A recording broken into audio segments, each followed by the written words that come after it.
जब हम बात करते हैं पैसा कमाने की, तो दो ऑप्शंस हमको क्लियर कट समझ आते हैं, एक है जॉब, एक है बिजनेस। हम इसकी बात नहीं करेंगे। तीसरा ऑप्शन एक और है जो यूट्यूब पर भरा पड़ा है कि ये कर लो, ये करने से इतना पैसा कमा लोगे, उसको भी हटा देते हैं। मतलब इस सेशन का टॉपिक कर देते हैं how to make money without doing anything. कैसा लग रहा है? कितनों को लग रहा है कि मैं ऐसी हवा में बात कर रहा हूं? कितनों को लग रहा है कि मैं अगर कुछ बोल रहा हूं तो वो बात लॉजिकल होगी और मैं जो बोल रहा हूं अपने एक्सपीरियंस के बेस पे बोल रहा हूं? मतलब इतना विश्वास है आप लोगों को मेरे ऊपर कि यहां पर मैं किसी नए स्कैम को शुरू नहीं कर रहा हूं। मतलब ये नहीं है इस सेशन के एंड में मैं आपको कहूंगा कि निकालो 1000 रुपए 1000 रुपए 1000 रुपए 1000 रुपए 1000 रुपए और मैं आपको कहूंगा यहां पे पैसा लगा दो, मुझे दे दो और वो पैसा इतना हो जाएगा। ऐसा कुछ तो आपको नहीं लग रहा ना कि यहां पर होने वाला है? पूरा ट्रस्ट है आप पे? पूरा ट्रस्ट है। कितनों को पूरा ट्रस्ट है मेरे ऊपर? बढ़िया। टॉपिक ये है कि how to make money, and when I am talking about money I am not talking about little money, I am talking about a lot of money without doing anything.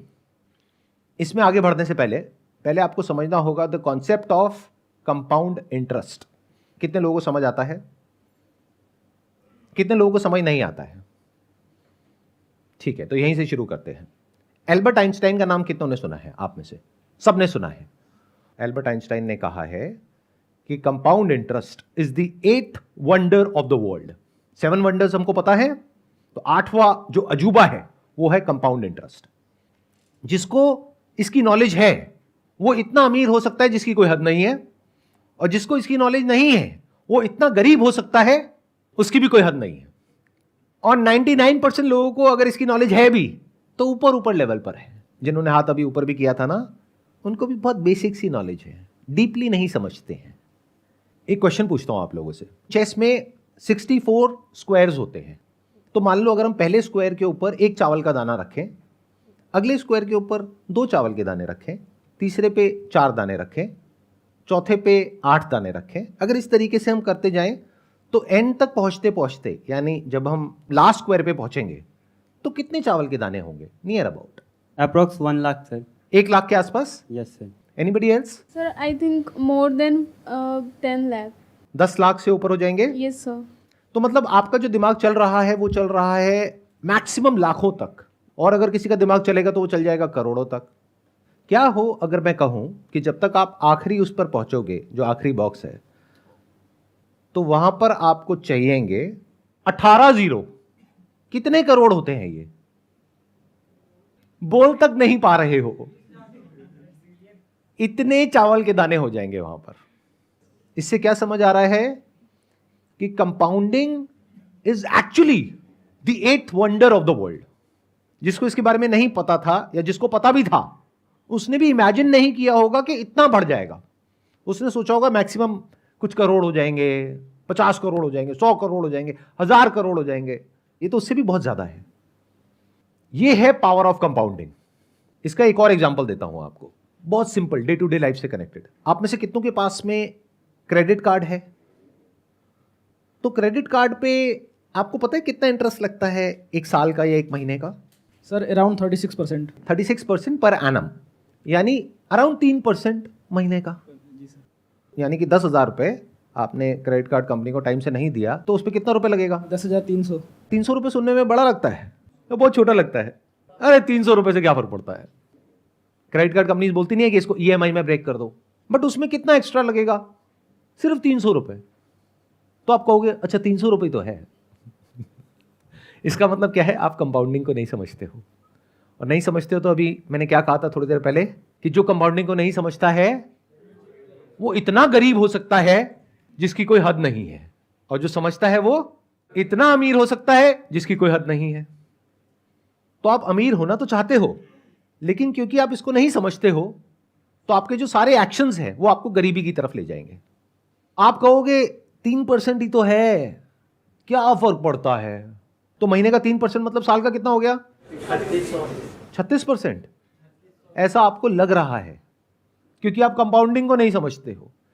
क्योंकि जो 3% आप नहीं भरोगे इस महीने, उसके अगले महीने उस 3% पे भी 3% लगेगा।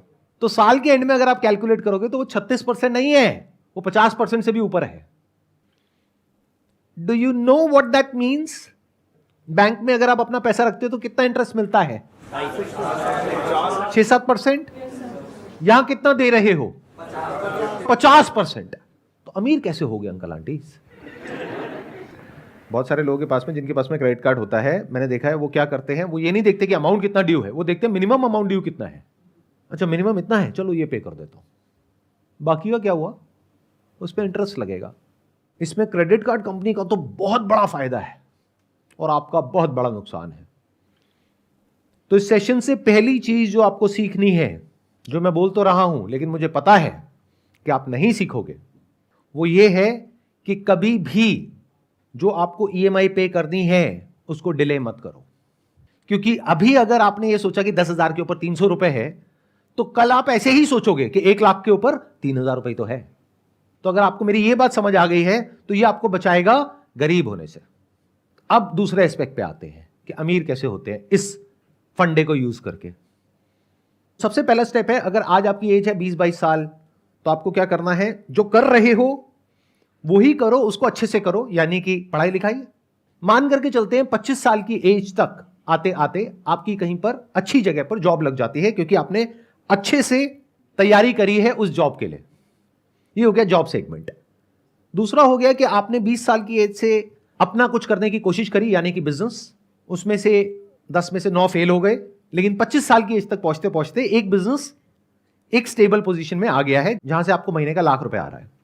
तो चाहे जॉब के रास्ते से चाहे बिजनेस के रास्ते से, मैं मान करके चलता हूं कि 25 साल की एज तक आपको महीने का लाख रुपए आ रहा है।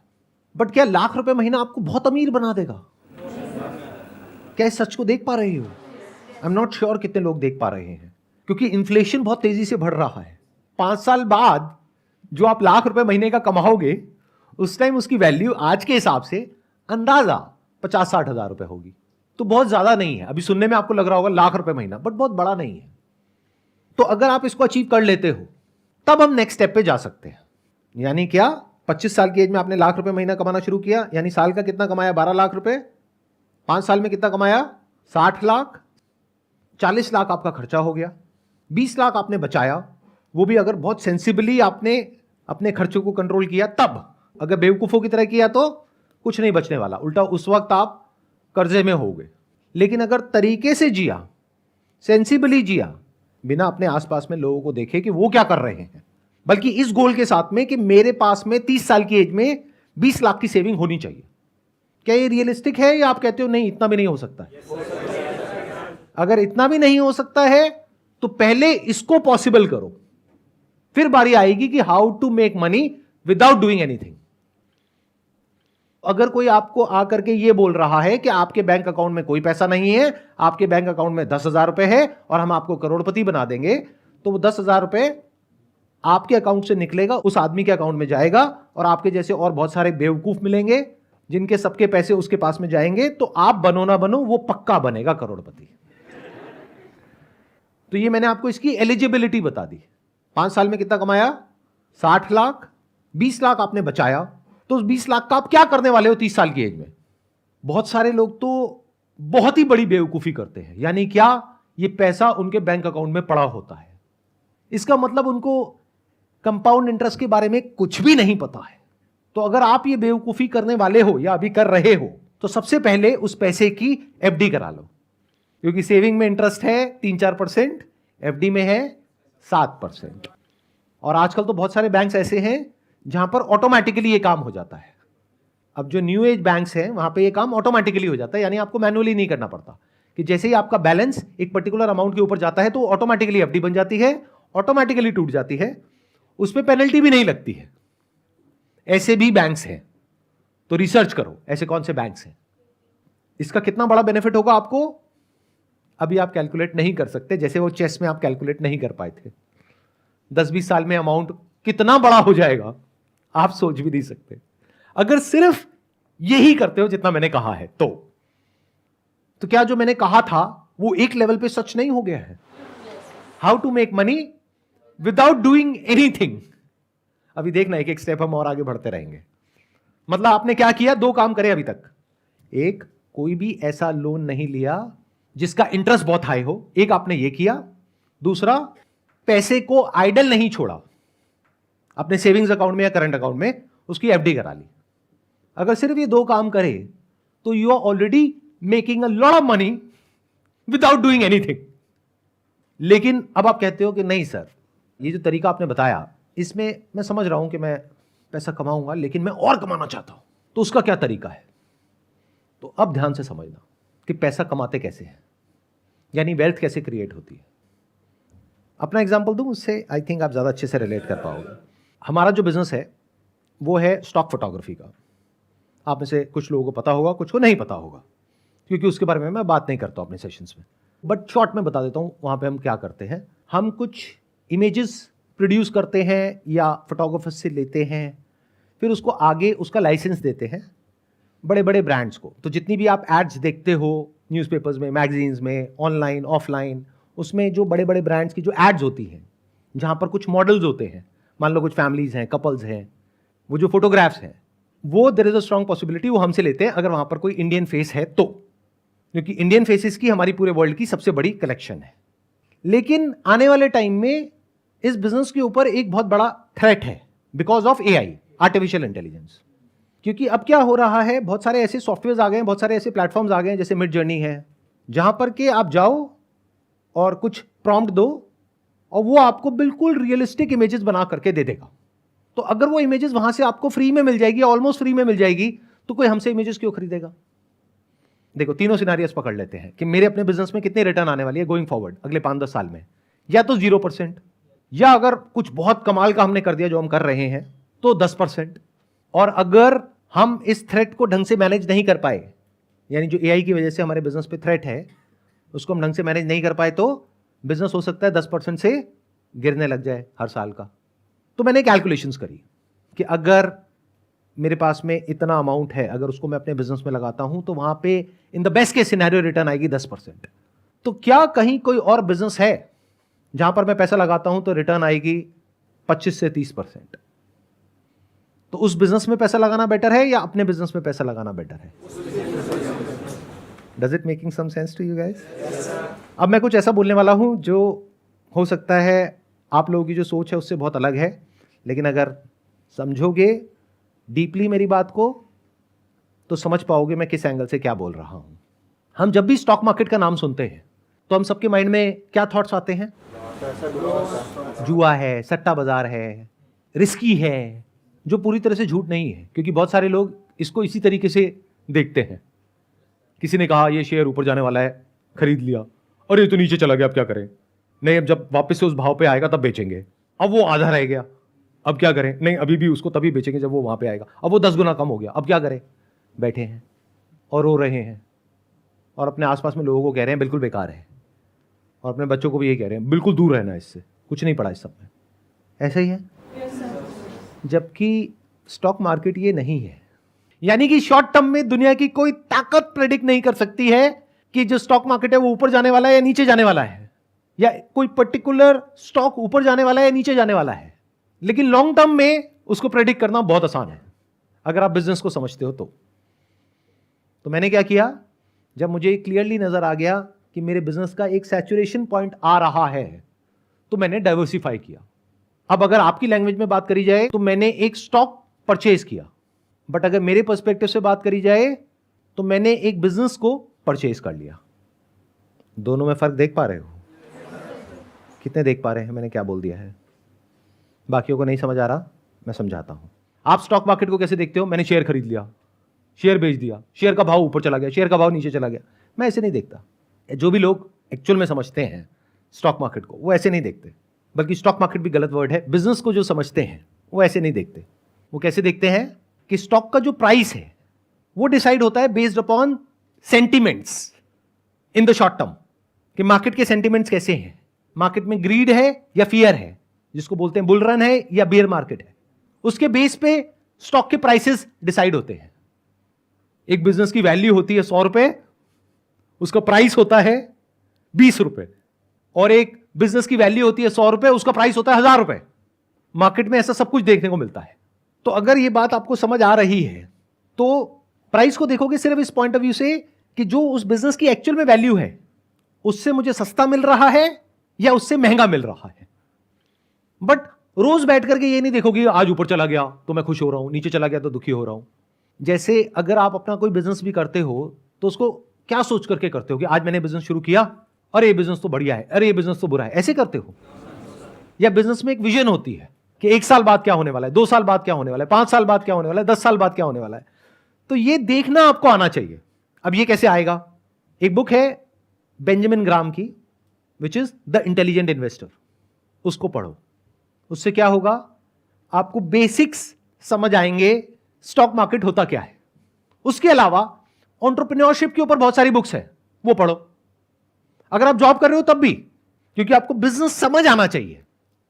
अगर आपको समझ आ रहा है कि बिजनेस क्या है और स्टॉक मार्केट क्या है और लॉन्ग टर्म इन्वेस्टिंग क्या होती है, कंपाउंडिंग क्या होती है, तो स्टॉक मार्केट आपके लिए एक जरिया है या तो एक नया बिजनेस करने का, या जो अपना बिजनेस कर रहे हो उसके अलावा एक और बिजनेस में डाइवर्सिफाई करने का, जो मैंने किया।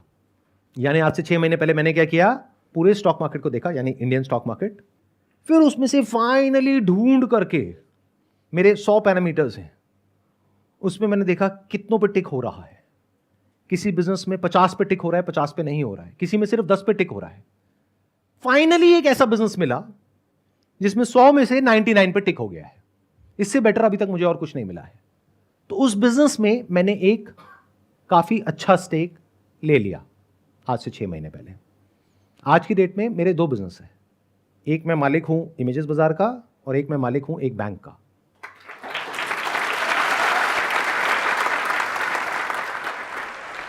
अब जब मैंने ये बोला, आपने तालियां बजाई, इसका मतलब क्या है? आपको ये लग रहा है कि मैंने पूरा का पूरा बैंक खरीद लिया। अरे नहीं भैया, I am one of the owners of that bank. Owner कौन होता है और एम्प्लॉय कौन होता है? जो उस बैंक का मैनेजमेंट है वो एम्प्लॉइज हैं, जो उस बैंक का सीईओ है वो एम्प्लॉय है उस बैंक का, उसको सैलरी मिलती है। बट मालिक कौन है? Shareholder is the owner. तो I am the shareholder of that particular bank. अब वो बैंक, मेरी कैलकुलेशन कहती है, on the most conservative side, it will give me a return of around 30% CAGR in the next 10 years. क्यों? क्योंकि मुझे उस बैंक के बिजनेस मॉडल के बारे में पता है, उसकी सारी एनुअल रिपोर्ट्स होती है वो मैंने पढ़ी है, उसकी अर्निंग्स कॉल सुनी है, उस बैंक में मैंने अकाउंट भी खुलवाया है ताकि कस्टमर के पॉइंट ऑफ व्यू से भी पता लगे। मतलब इतना डिटेल में, इतना डीप में गया हूं मैं उस बैंक के कि मुझे एग्जैक्टली पता है कि क्या हो रहा है और क्या होने वाला है।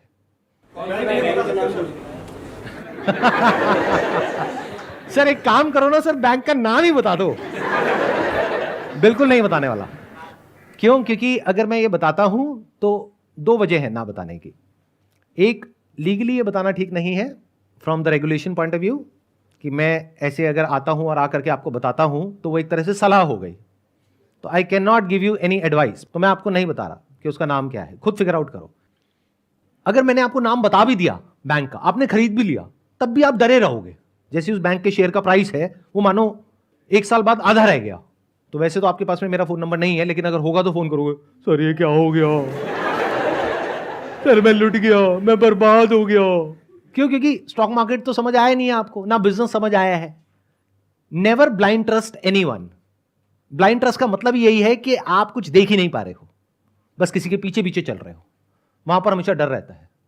आंखें हैं आपके पास में तो देखो, कान है सुनो, दिमाग है समझो कि जो मैंने कहा वो क्या है, और जरूरी नहीं है वही करना है जो मैंने किया, क्योंकि आपको पता ही नहीं कि मैंने क्या किया और किस प्राइस पॉइंट पे किया। जिस प्राइस पॉइंट पे मैंने इन्वेस्ट किया आज ऑलरेडी उससे 50% ऊपर है वो। तो क्या ये प्राइस पॉइंट ठीक है या नहीं है इन्वेस्ट करने के लिए? हो सकता है हो सकता है ना हो, मैं क्यों बताऊं, खुद फिगर आउट करो।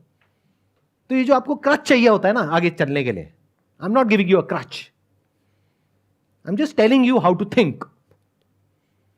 मतलब आपको सब कुछ पता होना चाहिए उस इंडस्ट्री के बारे में, उस पर्टिकुलर कंपनी के बारे में, उसके प्रमोटर्स के बारे में, बिजनेस के बारे में आपको समझ आना चाहिए कि बिजनेस क्या है, क्या हो रहा है, कैसे होने वाला है, अभी वो बिजनेस किस फेज में है।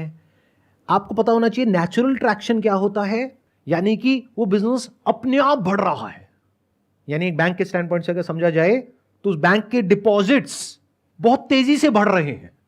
यह सिग्नल है कि पब्लिक को ट्रस्ट है उस बैंक के ऊपर। इसलिए जो मैंने अपना सेकंड बिजनेस किया, यह भी कहना गलत होगा, किया, जिस सेकंड बिजनेस में मैंने इन्वेस्ट किया वो बैंक में किया, क्योंकि इंडिया में जो आरबीआई है वो बहुत स्ट्रांग है, उसकी जो रेगुलेशंस है वो बहुत ही कमाल की है। और आपको एक बहुत मजेदार बात बताता हूं जो हो सकता है आप में से बहुत सारे लोगों को पता भी नहीं होगा। आपने जॉब करी, आपने 20 लाख रुपए कमाया, आपने क्या किया, उस 20 लाख की एफडी करा दी। आपने कहा ये सब जो आपकी बातें हैं ना मेरे को नहीं समझ आती, मैं तो एफडी करा रहा हूं। 20 लाख आपका एफडी में पड़ा है, मान लो वो बैंक डूब गया, बंद हो गया, तो उस 20 लाख का क्या होगा जो आपने एफडी कराई है? ये बात पता है? कितनों को नहीं पता है? हाथ ऊपर करो। मतलब आपका 5 लाख रुपए इंश्योर्ड है, बाकी 15 लाख गया। तो जिसको आप और आपके पेरेंट्स बहुत सेफ समझते हो वो भी सेफ नहीं है, बल्कि मैं ज्यादा सेफ हूं, क्योंकि आप तो एफडी करा के भूले पड़े हो, तो आपको तो तब पता लगेगा जब न्यूज में आ जाएगा। मैं तो मालिक हूं ना उस बैंक का, तो मैं उसको मॉनिटर करता रहता हूं, उसकी अर्निंग्स कॉल सुनता रहता हूं, उसकी जो क्वार्टरली रिपोर्ट्स हैं उसको स्टडी करता रहता हूं। तो कहीं भी कुछ भी गड़बड़ हुआ तो सबसे पहले मुझे पता लगेगा, उसके 6 महीने, 1 साल या 2 साल बाद आपको पता लगेगा। तो जैसे ही मुझे पता लगेगा उस दिन मुझे एक बटन दबाना है और वो सारा पैसा मेरे बैंक अकाउंट में आ जाएगा। उस बैंक अकाउंट में नहीं जो बैंक डूबने वाला है किसी दूसरे बैंक अकाउंट में। तो ये ज्यादा सेफ है, ये ज्यादा सिक्योर है। नॉलेज के बेस पे एक्ट करना, specially if that knowledge is backed by facts, data and right understanding, that is much more safe and secure than blindly चलना। तो अगर मेरी बात आपको समझ आ रही है तो शॉर्ट टर्म में अब वो जो आपने इन्वेस्टमेंट करी है वो चाहे ऊपर जाए चाहे नीचे जाए आपको फर्क नहीं पड़ने वाला। जैसे अपने घर में फर्क नहीं पड़ता। क्या आपने घर का प्राइस रोज चेक करते हो सुबह उठ करके? सुबह जा करके, मतलब ऑफिस जाते वक्त या ऑफिस से आने के बाद में, क्या अपने घर के पास में जो डीलर है उसके पास में जाकर के बैठ जाते हो उसके ऑफिस में, भाई आज मेरे घर का क्या दाम है? भाई आज तो 50 लाख रुपए है। अरे कल तो यार 51 लाख रुपए था, आज 50 लाख हो गया। आज क्या भाव है भैया? आज 52 लाख है। अरे मजा आ गया। अरे भाई बेचना हो तो खुश हो या परेशान हो। यानी अगर मैं अपना एग्जांपल दूं तो ये जो बैंक, एक ऐसा भी फेज था आज से आई थिंक 4-5 महीने पहले, जब वो बहुत नीचे चला गया, बहुत मतलब 10-15% टूट गया, तो मैं दुखी नहीं हुआ। आज वो स्टॉक बहुत ऊपर है, तो अगर मैं आपको नंबर बताऊंगा तो आपके पैरों के नीचे जमीन निकल जाएगी सुन करके, लेकिन उसकी वजह से मैं खुश नहीं हो रहा हूं। अब एक काम करते हैं, अब मेरे को छोड़ते हैं, आपकी बात करते हैं। यानी 30 साल की उम्र में आपके पास में 20 लाख रुपए है, उसमें से 10 लाख रुपए आपने अपने पास में रखा, जिससे कि अगर कभी कोई प्रॉब्लम आ जाए एकदम से तो आपके पास में इतना पैसा होना चाहिए इमीडिएटली। बचा 10 लाख रुपए, तो 10 लाख रुपए को आपने इन्वेस्ट करा। अगर मेरे स्टैंड पॉइंट से देखोगे तो ये टाइम अच्छा है बैंक में इन्वेस्ट करने के लिए, क्योंकि अगर इंडिया की इकोनॉमी को ग्रो करना है तो बैंकिंग सिस्टम को तो ग्रो करना ही पड़ेगा। तो अगर आप इंडिया की जो ग्रोथ स्टोरी है उस पर आपका विश्वास है तो बैंकिंग सेक्टर तो ग्रो करेगा ही, बिना उसके जो इंडियन इकोनॉमी है वो ग्रो नहीं कर सकती। India is one of the fastest growing economies in the world. तो for India to grow in the next 10 years, 20 years, banking system has to grow. तो ऐसे में अगर कोई न्यू एज बैंक को आप आइडेंटिफाई कर पाओ जो कि बिल्कुल परफेक्टली पोजीशनड है इसको आने वाले 5-10 साल में एनकैश करने के लिए, और आज या तो रीजनेबली वैल्यूड है या अंडर वैल्यूड है, इसको मार्जिन ऑफ सेफ्टी बोलते हैं, जहां पर आपको पता है कि पैसा डूबने की पॉसिबिलिटी ऑलमोस्ट 0% है, तो ये मेरे हिसाब से अच्छा ऑप्शन है। अगर 30% से आपका पैसा ग्रो कर रहा है ईयर ऑन ईयर, तो ये 10 लाख कितना हो जाएगा? Near about 14 times. प्लस जो आप काम कर रहे हो वहां से आपने 10 साल में कितना कमाया लाख रुपए महीने के हिसाब से? 1 करोड़ 20 लाख। और यहां से कितना कमाया? 1 करोड़ 40 लाख। उसमें से 10 लाख हटा दो जो आपने इन्वेस्ट किया, 1 करोड़ 30 लाख। इसके लिए आपने क्या किया? लेकिन किसी ने तो कुछ किया होगा तभी तो पैसा आया। किसने किया? उस कंपनी के मैनेजमेंट ने किया। अब बैंक बैंक मत बोलो बार बार, कहीं आप सारे जाकर के बैंक में पैसा लगा दो और पैसा डूब जाए और मेरे पास में आओ, सर ये क्या कर दिया आपने सर। कंपनी का जो मैनेजमेंट है उसने किया, उन्होंने जो काम किया उसके लिए उनको क्या मिला? सैलरी। बट आपको क्या मिला? प्रॉफिट। और प्रॉफिट हमेशा सैलरी से ज्यादा होता है अगर बिजनेस बढ़िया चल रहा है तो। इसका एक प्रैक्टिकल एग्जांपल दूं? आप में से कितने हैं जिन्होंने बजाज फाइनेंस नाम की कंपनी का नाम सुना है? अभी उसका मार्केट प्राइस क्या है? Any idea? जो स्टॉक मार्केट को ट्रैक करते हो। 7,000 नियर अबाउट 7,000। आज से 10 साल पहले कितना था? यानी अभी ये 2023 चल रहा है, तो 2013 में कितने का था वो? नियर अबाउट 100 रुपए। तो 10 साल में कितना हो गया? 70 टाइम्स। 20 साल पहले कितने का था? 7 रुपए का। तो 20 साल में कितना गुना हो गया? 1000 गुना। अब ये सब सुनने में बहुत अच्छा लगता है, बट अगर आपने ध्यान से मेरी बात सुनी है, मैं इस सब के बारे में बात नहीं कर रहा हूं। इस चक्कर में क्या होता है, बहुत सारे लोग जब स्टॉक मार्केट में घुसते हैं तो इन एक्सपेक्टेशंस के साथ घुसते हैं कि हमको अगला बजाज फाइनेंस ढूंढना है जो आज 7 रुपए का हो और वो आने वाले 20 साल बाद 7,000 का हो जाए। इस चक्कर में उनका वो जो 7 रुपए है वो भी 70 पैसे रह जाता है 20 साल बाद। तो मैं इसकी बात कर ही नहीं रहा हूं, यानी मैं पेनी स्टॉक्स की बात नहीं कर रहा हूं, मैं स्मॉल कैप की बात नहीं कर रहा हूं। मैं कुछ हद तक वो बात कर रहा हूं जिस फेज में बजाज फाइनेंस आज से 10 साल पहले था, 20 साल पहले नहीं, क्योंकि वहां पर ये बता पाना कि 20 साल बाद ऐसा कुछ होने वाला है, that was next to impossible. But 10 साल पहले अगर किसी में एक रीजनेबल अमाउंट ऑफ अंडरस्टैंडिंग थी एनबीएफसी सेक्टर की, तो वो प्रेडिक्ट कर सकता था कि 10 साल बाद कुछ ऐसा होने वाला है। तो मैं बात कर रहा हूं उस वक्त वहां पर एंटर करो जब रिस्क कम हो और रिटर्न की पॉसिबिलिटी बहुत ज्यादा हो। मैंने क्या कहा? आपका पैसा 10 साल में कितना गुना हो जाएगा अगर 30% की रिटर्न आई तो? 14 टाइम्स। और बजाज फाइनेंस कितना हुआ पिछले 10 साल में? 70 गुना। तो मैं 70 गुने की बात ही नहीं कर रहा हूं, मैं ये 50% कैगर की बात नहीं कर रहा हूं, मैं 25-30% की बात कर रहा हूं। और रिस्क को मिनिमाइज करने के लिए मैंने बैंकिंग सेक्टर को चूज किया, because I have fair amount of understanding of that कि वो कैसे काम करती है। प्लस मैंने जो दाव लगाया है वो आप लोगों की बेवकूफ़ी के ऊपर लगाया है, क्योंकि मुझे पूरा विश्वास है आप लोगों के ऊपर कि मेरी ये वीडियो अपलोड करने के बाद भी आप वही करोगे जो आप करते आए हो। यानी जब क्रेडिट कार्ड का बिल आएगा तो मिनिमम अमाउंट ड्यू देखोगे और वो ही भरोगे, या फिर देखोगे अच्छा 300 रुपये तो है 10,000 पे, कोई नहीं क्या फर्क पड़ता है। तो मुझे पूरा विश्वास है आप लोगों के ऊपर। आई थिंक हिस्ट्री में पहली बार हो रहा है कि मैं अपने ही बिजनेस को खत्म करने का रास्ता आप लोगों को दिखा रहा हूं, जिसमें आपका फायदा है। क्योंकि बैंक का फायदा किसमें है? जब आप महंगे से महंगे इंटरेस्ट पे लोन लो ज्यादा से ज्यादा, तब बैंक कमाएगा, तब मैं कमाऊंगा, because I am the owner of that bank. तो मेरा फायदा इसमें है। लेकिन मैंने अपने नुकसान की बात कर दी है। मैंने जो आपको कहा, अगर आपने एक्चुअल में वो कर दिया या सबने वो कर दिया तो मैं तो लॉस में चला जाऊंगा। क्यों? क्योंकि आपका जो पैसा सेविंग्स अकाउंट में पड़ा है उसको उठा के आपने एफडी करा दिया, एफडी में आपको मिल गया 7%, ऊपर से आपने महंगे लोन लेना बंद कर दिए। प्लस बैंक के अपने खर्चे भी तो हैं, इंप्लॉइज हैं, सैलरीज हैं, ब्रांचेज हैं, उसका रेंट है। तो बैंक ने क्या कमाया? तो मैं लॉस में चला गया। लेकिन मुझे पता है ये सब जो मैंने कहा है आप ऐसा कुछ भी नहीं करोगे। फिर आप कहोगे कह क्यों रहे हो? अरे ऐसे ही मेरी आदत है सच बोलने की, इसी में तो मजा है। मेरी कैलकुलेशन क्या कह रही है कि इतनी कमाल की वीडियो जिसका नाम इतना कमाल का है कि how to make money without doing anything, उस पर भी व्यूज बहुत ज्यादा नहीं होने वाले हैं इन कंपैरिजन टू जो इंस्टाग्राम पे जो 2 कौड़ी की रील्स होती हैं, उसके कंपैरिजन में इस पर कोई व्यूज नहीं होने वाले हैं।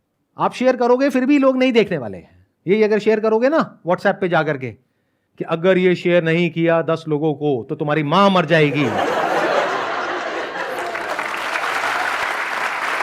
तो वो पूरे इंडिया में फैल जाएगा। तो अब देखते हैं क्या होता है। 10 साल बाद मैं एक और वीडियो बनाऊंगा, इसका पार्ट 2, और आपको एग्जैक्ट बताऊंगा कि मैंने जो इन्वेस्टमेंट करी उसका कितना गुना हुआ। Thank you so much for coming, wish you all the best.